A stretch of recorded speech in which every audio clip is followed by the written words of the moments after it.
Oh, we're good. Yeah, I appreciate you coming on, mate. It's I've been a big fan for a long time. Let's just say that.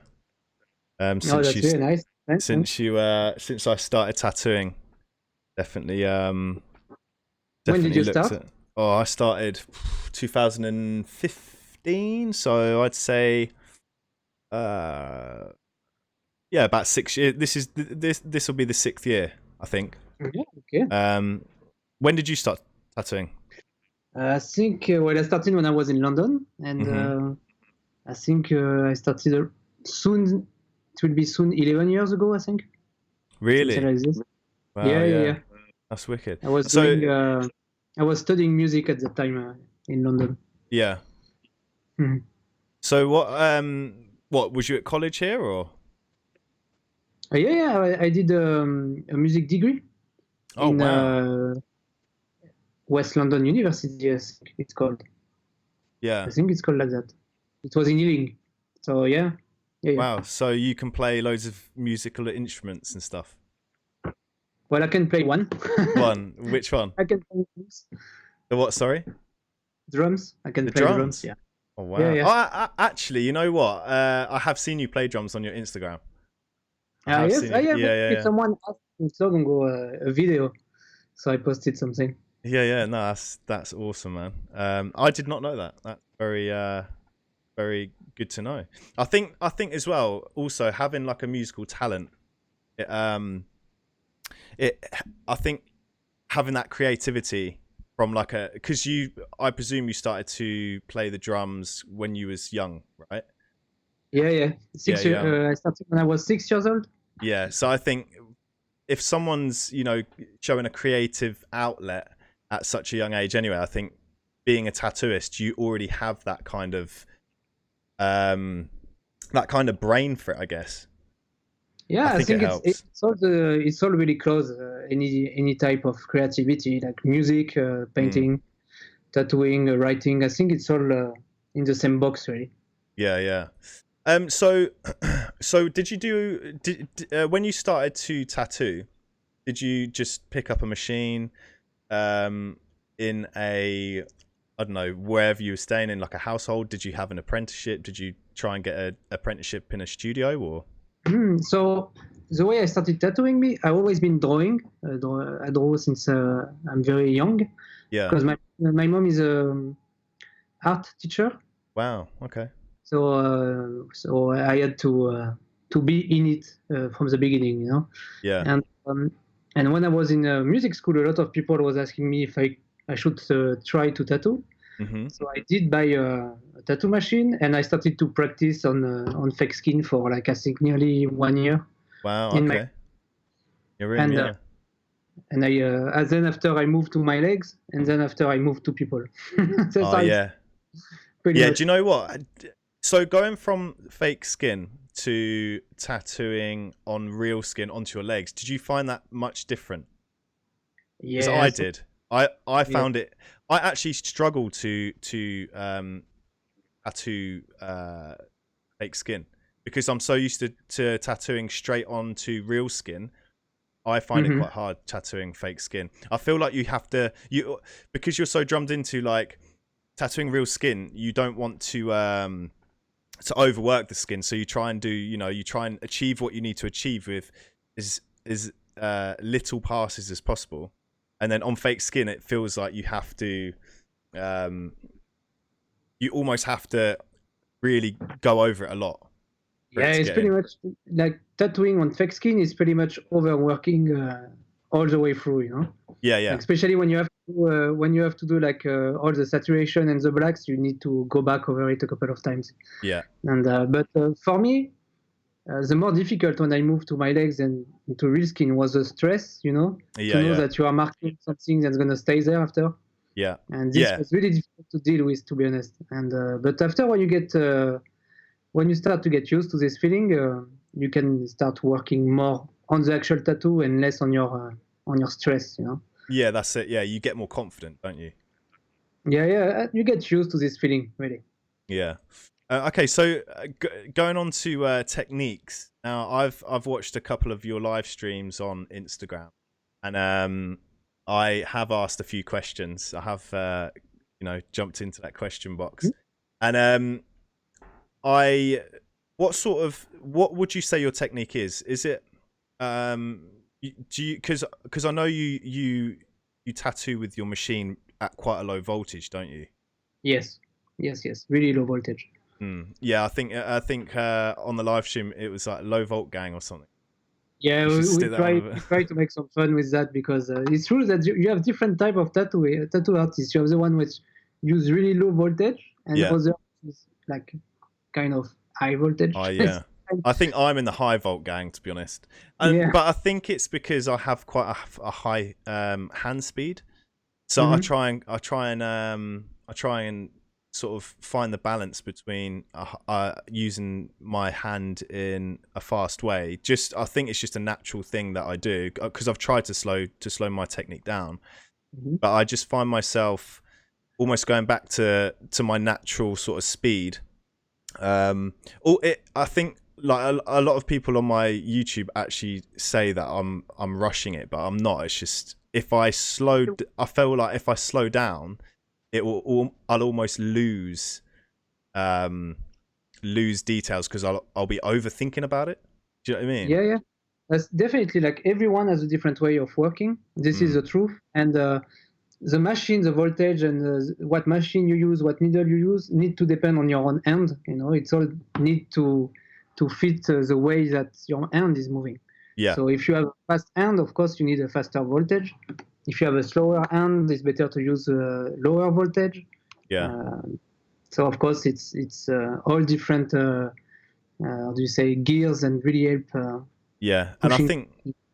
Yeah, and I think that's when you're starting to begin your tattooing career, try and practice as much as possible. I think that's one of the things beginners get quite frustrated about is overworking the skin, because maybe their machines, I don't know, hits too hard, or they go too deep, or something like that. Yes. But what would your technique be? Because I've seen you. Because I know you use what sort of needles do you use? You use bug pins, right? 0.30s. Yeah. So I use 0.3. Yeah. Yes. 0.30, and I use them because I was using for a long time 0.35, but I just feel like with 0.30, you get a lot less body fluid and less blood when you're tattooing. Yeah. So the less red because the needles are smaller, so it kind of it's a little bit more soft with the skin, if it makes sense. Yeah, it's a longer taper, isn't it? More gentle, Yeah. And so sometimes you can allow yourself to work a little bit more the skin without damaging it. And what I've been seeing as well, since I started to use smaller size needle, is that the healing is faster.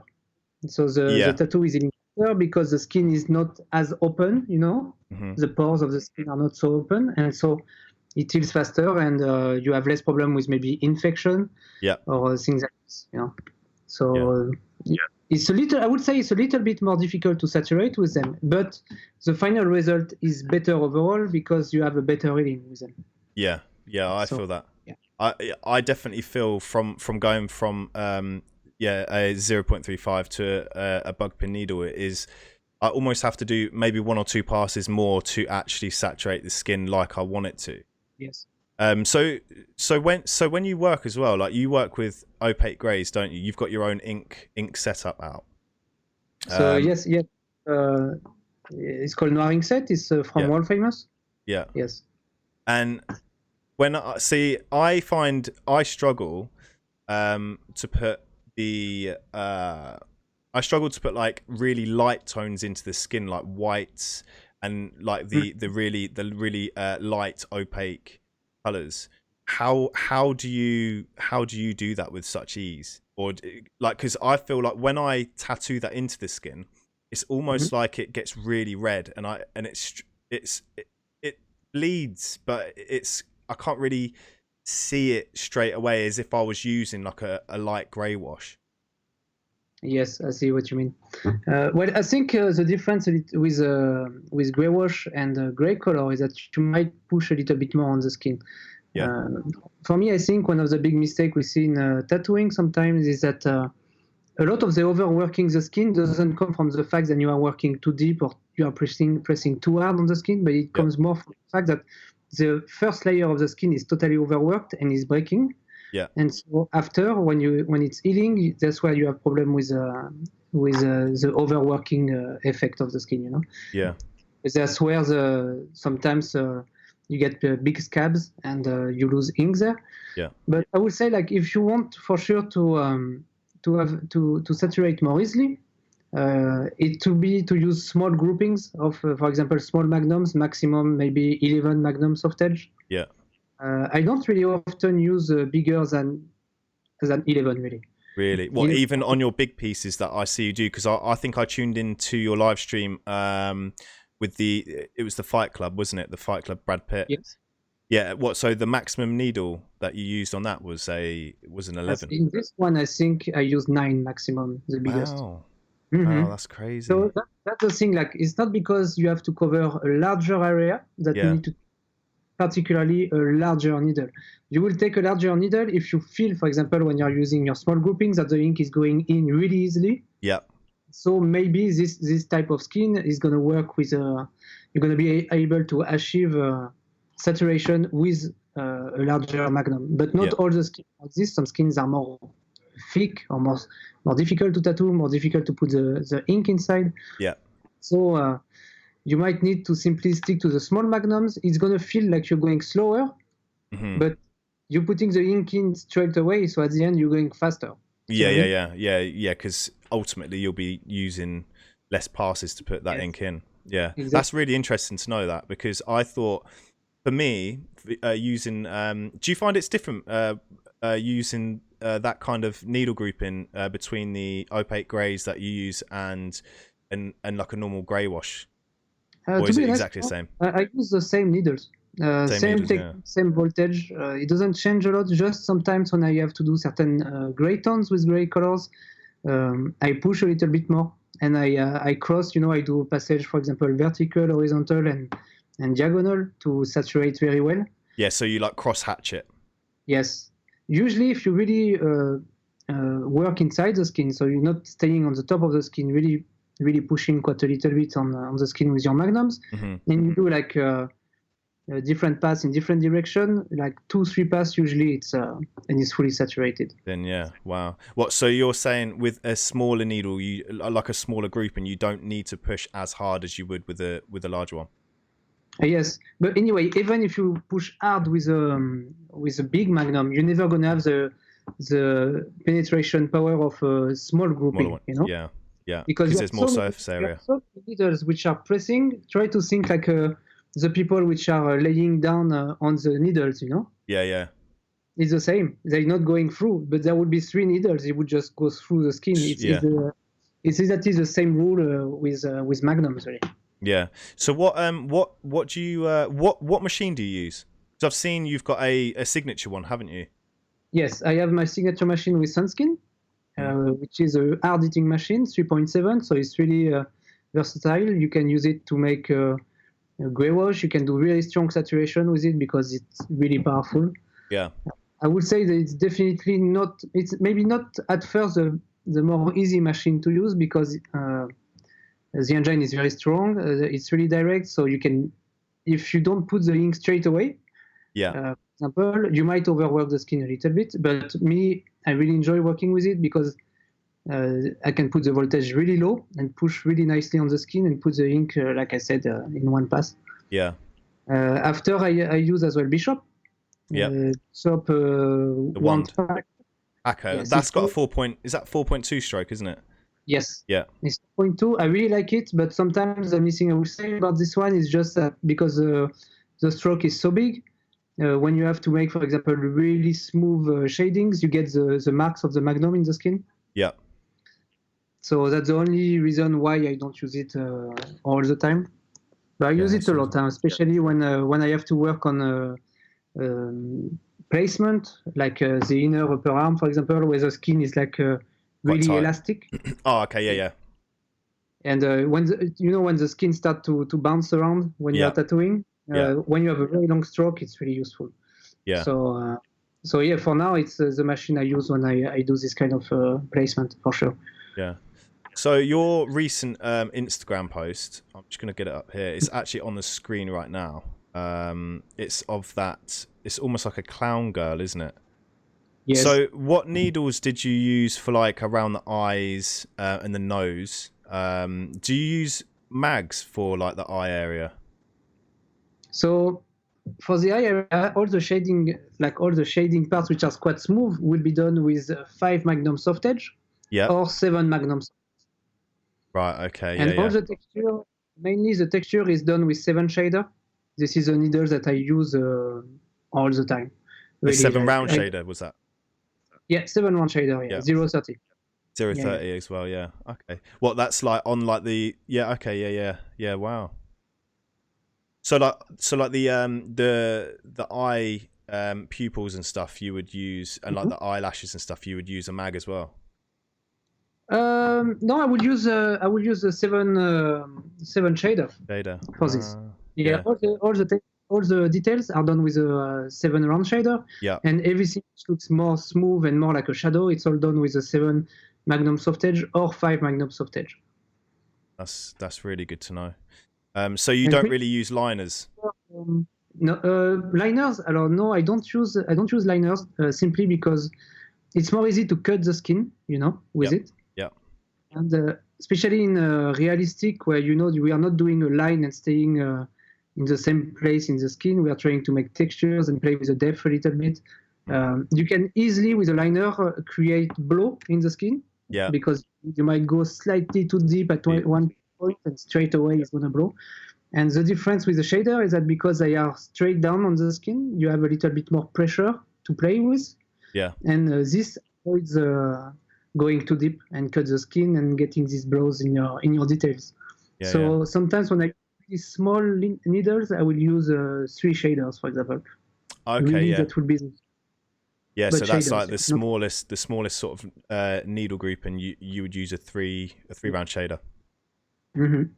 Okay, that's very, very interesting to know, because I use a 5 round shader for my eye areas, but I did used to use the 0.35 liners from Quadrant, because I don't know, I just felt like, because it's almost like a pencil tip, isn't it?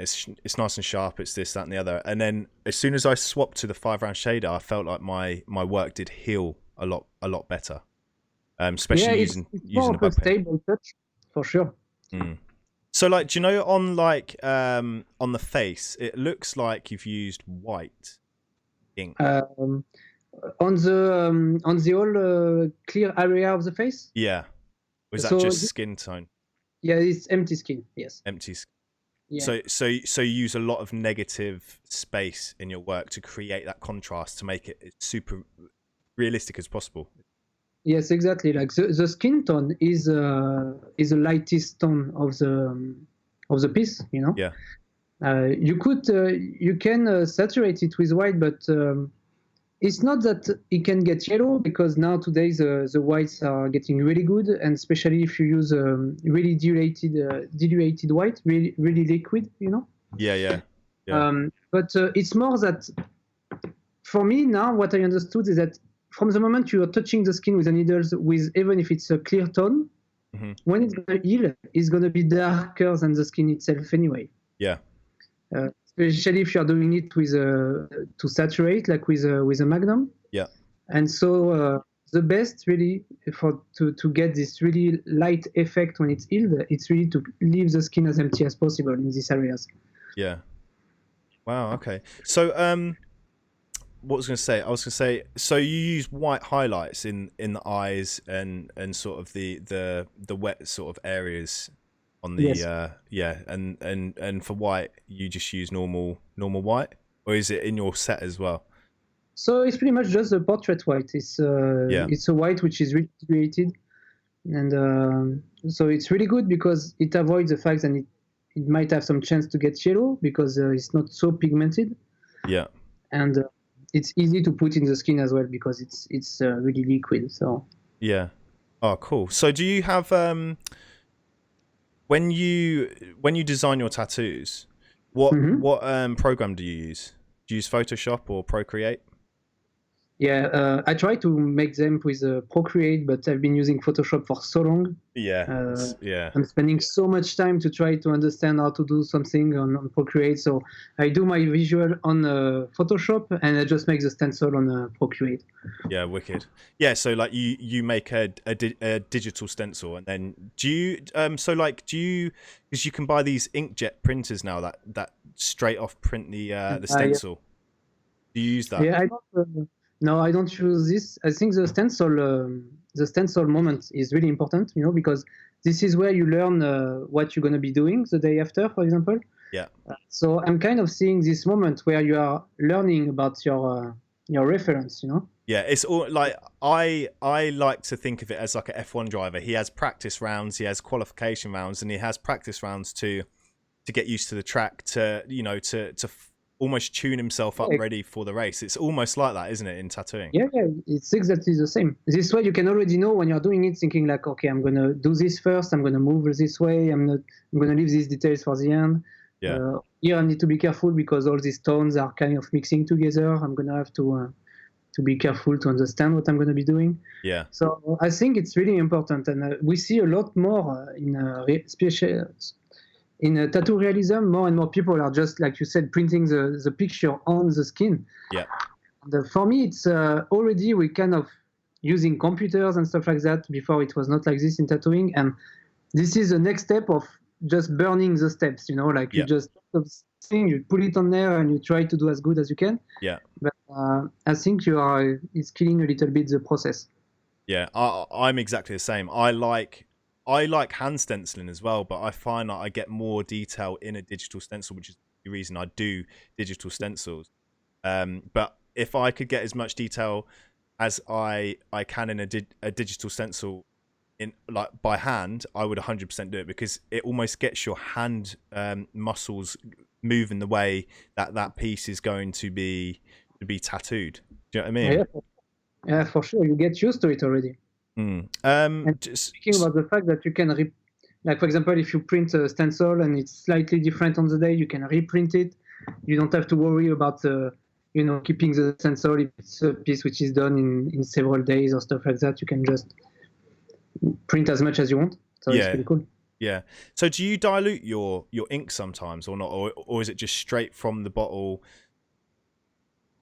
So in the set you have black, so pure black, and the next one is a dark gray wash. So I have the black and the dark gray wash to make like the darkest tones and the details. Yeah. And is that diluted? Or is that yes, like it's diluted. 70% black and the rest dilution. Okay. This noir wash, and it's really made to create all the texture and make the transition between the black and the gray tone.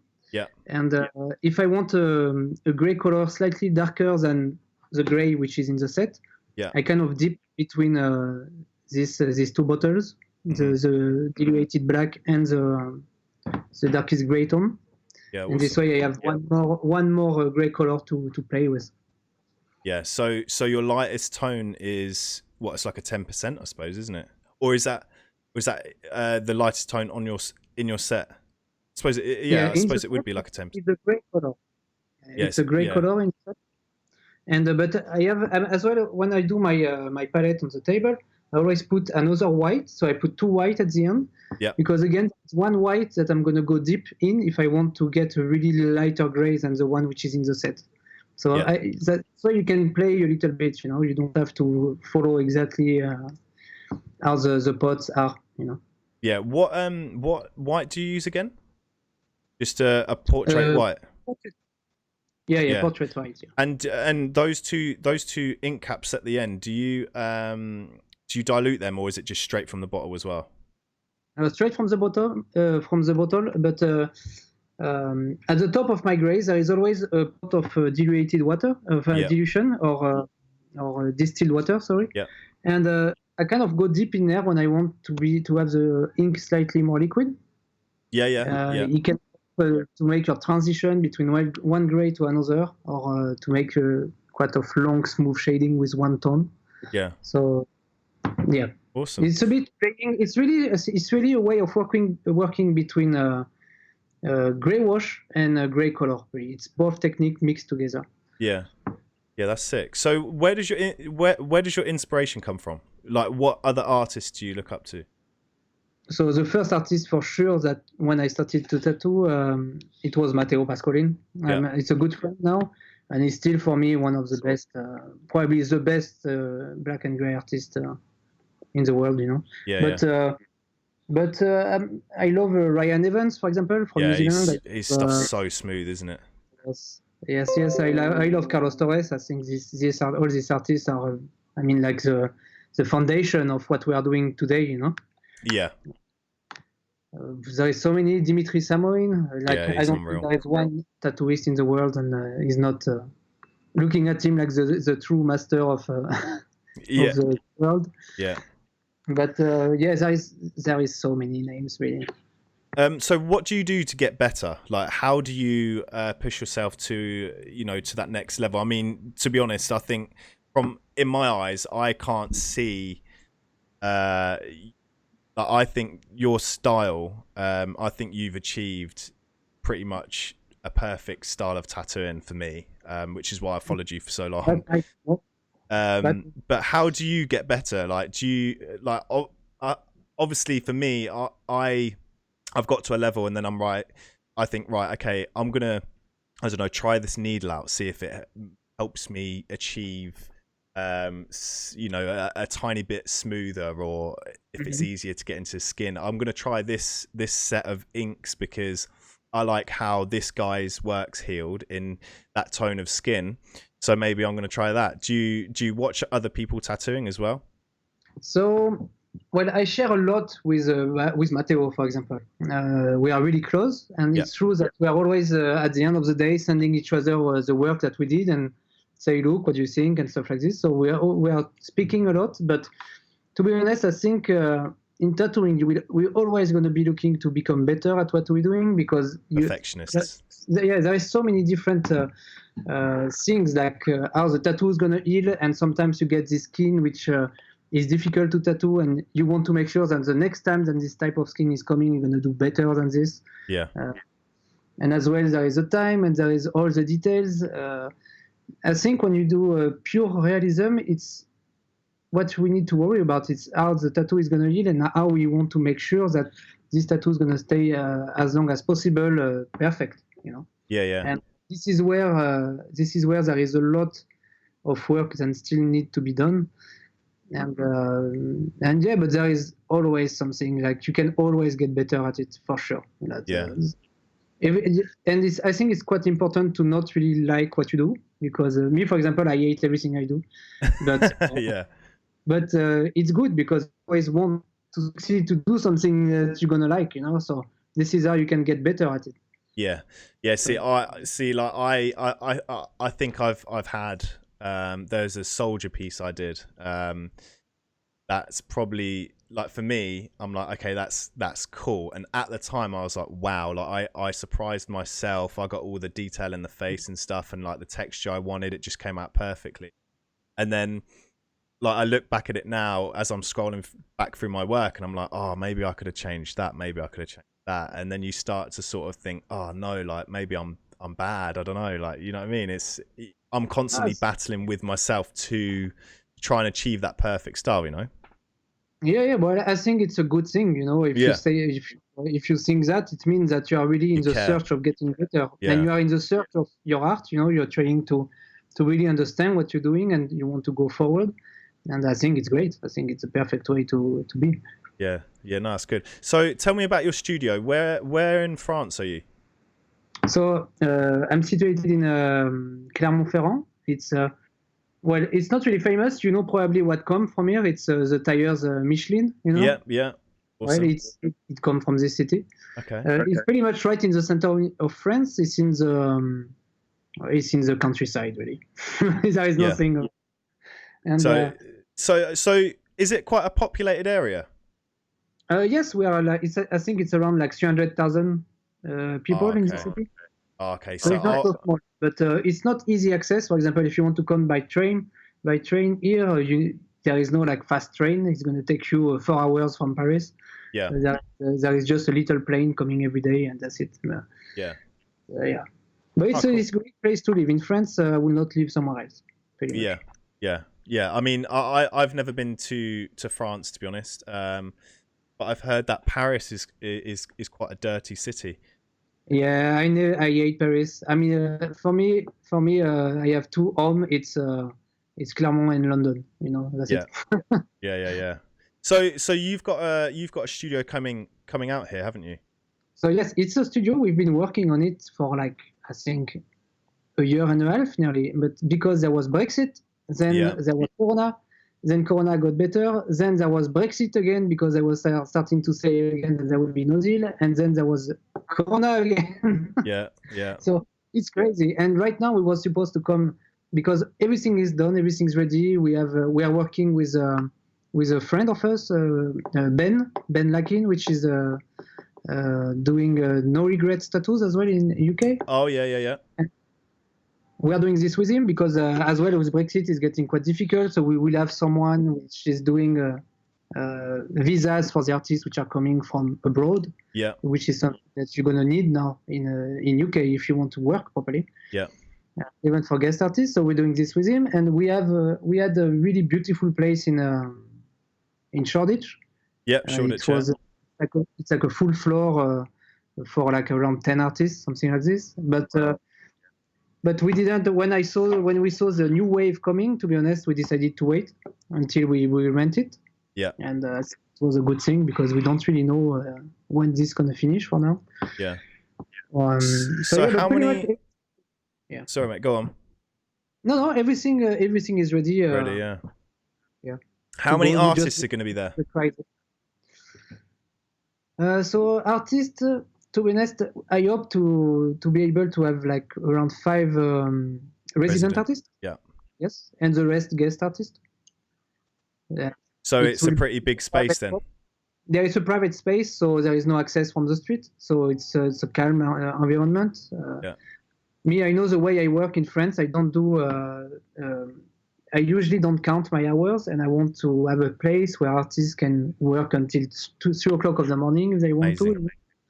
And so, because this is how I work in France, I work alone in France, and I want to do this because I hear a lot of artists which often do guest spots, and they have to finish by 8 or 7, and it kind of like messes up with the work. Yeah.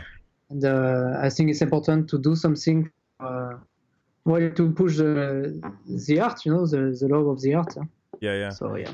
Yeah, that sounds really exciting, man. I'll have to come by and check it out. You know, show my face. Super cool. Yeah, man. Welcome to come and as much as you want. Thank you. So do you have any plans for traveling? Obviously, you know, with COVID and stuff. Hopefully, this vaccine will be a huge success. But do you have any plans for traveling? Like, do you go across to America? To be honest, my biggest plan is to really be between here and London. Yeah. First of all, because London for me is something which is really important. I left London after my studies to come back to France. Since then, there is not one day where I didn't miss it. You know, so right now the more important for me is to make this shop in London, and then from there, when this will be done, I will start to think of traveling. Yeah. Until then, I want to keep focusing. To be honest, the only travels that we're going to be doing, I would like to do regular guest spot in Iceland. Yeah. I have a friend there, and pretty much that's it. Iceland, was that? Yeah, Iceland. Yeah. What studio is that? Is that because I've worked in mind you, this is quite a bit away from that, but I've worked in Denmark at Iron and Ink studio, which is pretty good. That's quite a nice studio. They've got a few, I think, in Scandinavia. They've got like some in Norway and in Sweden and stuff as well. Yeah. This is just a studio of. I have a collective, you know, of artists. Yep. And this is just a studio of one of our friends, which is working there. She has a small studio, I think, next of her house, and I think it's Immortal Studio, something like that. Okay, yeah. The artist is Olafia. Yeah. And she's super nice, and we really want to go visit them there. Awesome. So the studio in London, where is it, and what's it going to be called? So Noir Ink is going to be Noir Ink. Yeah. Yeah. And well, hopefully it will be in this place in Shoreditch. Shoreditch, yeah, four I do floors. believe, to be honest, I've been following what's happening in London.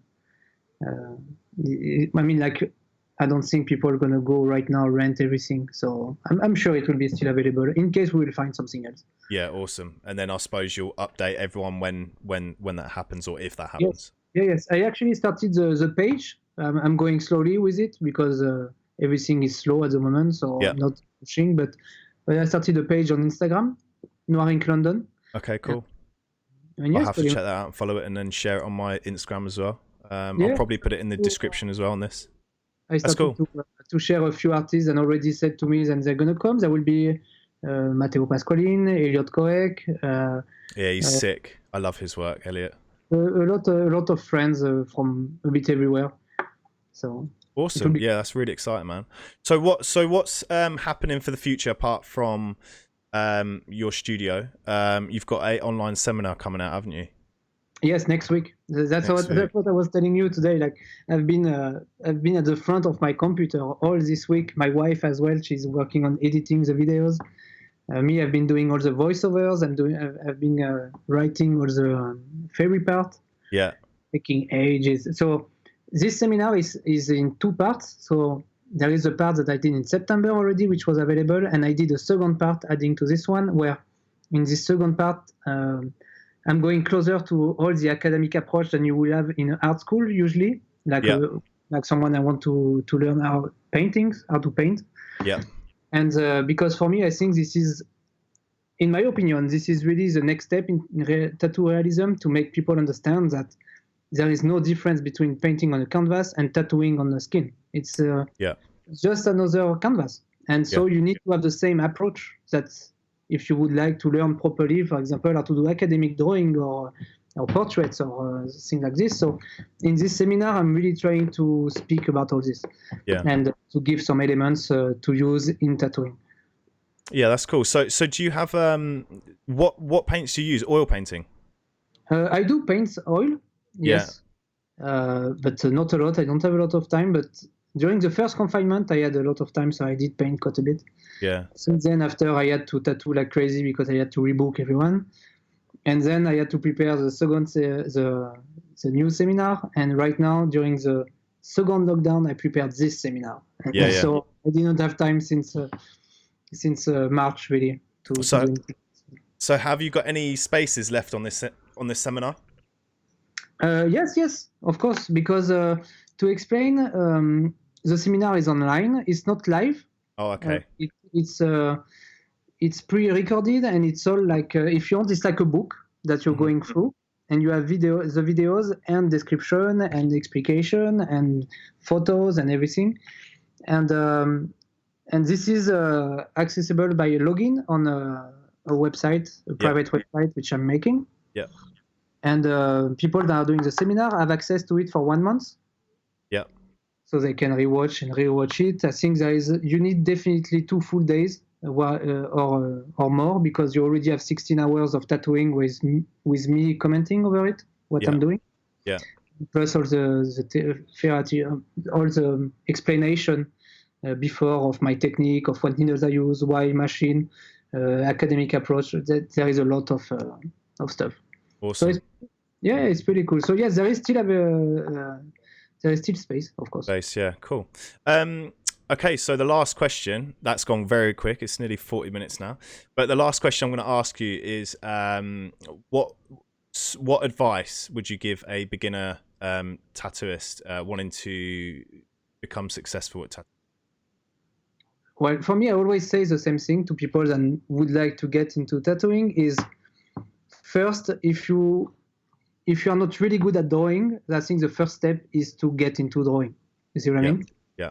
You need to be happy of what you do on paper before to move to the tattoo technique. Or you're going to learn all the techniques of tattooing, but then the result that you're going to achieve with all this technique and knowledge that you're going to have, it's just not going to be as good as it can. So the first step is to learn to draw. For example, if you do realism or portraits, to make portraits, you really need to get into drawing portraits, understanding the anatomy of the face and all this stuff, and then move to to tattooing after that, or during you can start to learn your techniques at the same time and learning paper.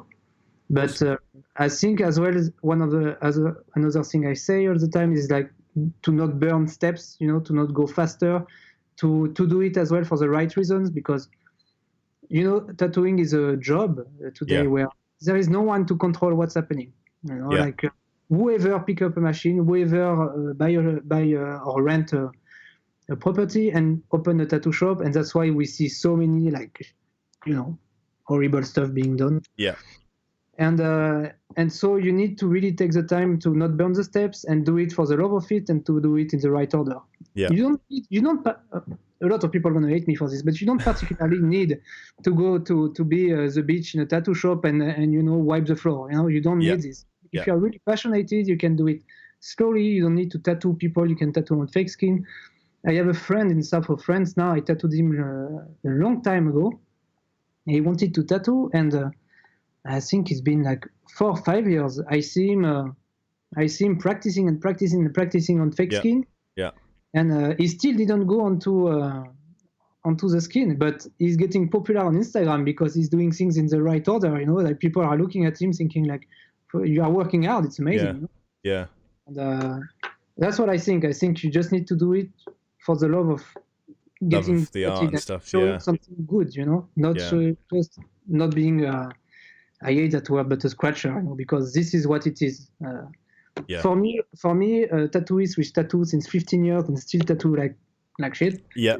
Is a scratcher. Yeah. It's not because there is other artists and tattoos since 1 year and are doing insane stuff. Yeah. So you can't tell them they are scratchers because they have been tattooing for 1 year, for example. Do you think that is though, because they've almost got the brain to want to get better and not just tattoo for the sake of having a cool job or something like that? Do you think people that but then I've seen people as well, because I get a lot of messages from people that have been tattooing for like, I don't know, like 10 years and they're still not that good. I feel like sometimes as well that people, it's just not for you. Like if you're still not good after 10 years or even 5 years, I think it's because I think everyone's got a ceiling to their ability, Mm-hmm. Yeah, for sure. Like, me, when I went to school, to the music school, yes, I was tattooing, playing drums for since I was 6, and I went there, I was 21, 22. Yeah. And I thought I was good. See what I mean? I thought I was good in and because I had some kind of, I was young, I had a little bit of ego, and I arrived in this school, which was quite of a harsh school of music. Yeah. And you arrive there and they tell you, okay, now we're going to teach you how to, I was playing drums, we're going to teach you how to hold your sticks, Yeah. It's like, fuck, I'm not that good really. And I think if you're not capable after so long to realize yourself, okay, I'm not that good and I need to go back at the beginning, for example, understanding how to put ink in the skin, or that I really need to spend time on paper, even if it's after 10 years you don't succeed to tattoo. If you are not ready, because I do believe that hard work will always, someone which work really, really hard will always be better at the end than someone which is just depend on his talent, Yeah. And so if you're not ready to say, okay, it's been 5 years I'm trying to tattoo, I'm not good, I need to go back to the basis, drawing, maybe go to an art school or do something like this, then maybe, yes, effectively, you need to stop. Yeah. It's not for you. If you're not ready to put the time to do things properly, it's definitely not for you. Yeah. But if you are, I think hard work always pay me. I believe. Awesome. Well, I think that is that's all the questions that I've got to ask you. So I just want to say thank you massively for coming on this. I've been a fan for years, ever since I started. So it's been an eye opener for me to hear from you. The techniques and the stuff that you use finally. So yeah, just want to say a massive thank you. And I'm sure a lot of comments on the video as well, but will be thankful as well. Yeah, well, thanks to you. I mean, it's amazing. Let me know. I will share it as well on all the social media. Yeah, wicked. Awesome, man. All right. Well, it's good to speak to you. Yes. And hopefully when Corona gets lost, I can come over to your studio in London and we can Yeah, link in up. France. You're welcome to come in France too. Yeah, Anytime. awesome. Yeah, wicked. Cheers, man. I appreciate that. Yeah, no problem. Thanks a lot. Take care. Take care. Wow. What a guy. What a guy. Well, there you go. There you go.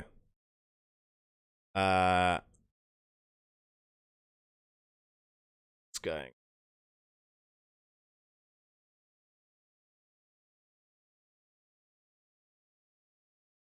Well, there you go. What a guy. That was Thomas Carli Jarlier. Amazing tattooist. Go check out his Instagram. It's on the bottom of the screen. And yeah, I learned a lot from that conversation. Things that I thought were going to almost I was afraid to try because of small needle groupings, more chance to damage the skin, etc. Well, you just have to look on the screen to look at the standard of work and go and check his Instagram out as well. His standard of work is insane, and I really like his style. It's been one of my favorites for years. So, yeah, appreciate that, Thomas. It's been amazing. So yeah, hopefully please smash a like on the video if you enjoyed this. Please subscribe if you're new. The Incredible podcast will be available for audio as well in the next couple of days, so you can listen to this again, and obviously it's on this channel to watch again as many times as you like. So cheers for watching, guys. I'll see you in the next episode.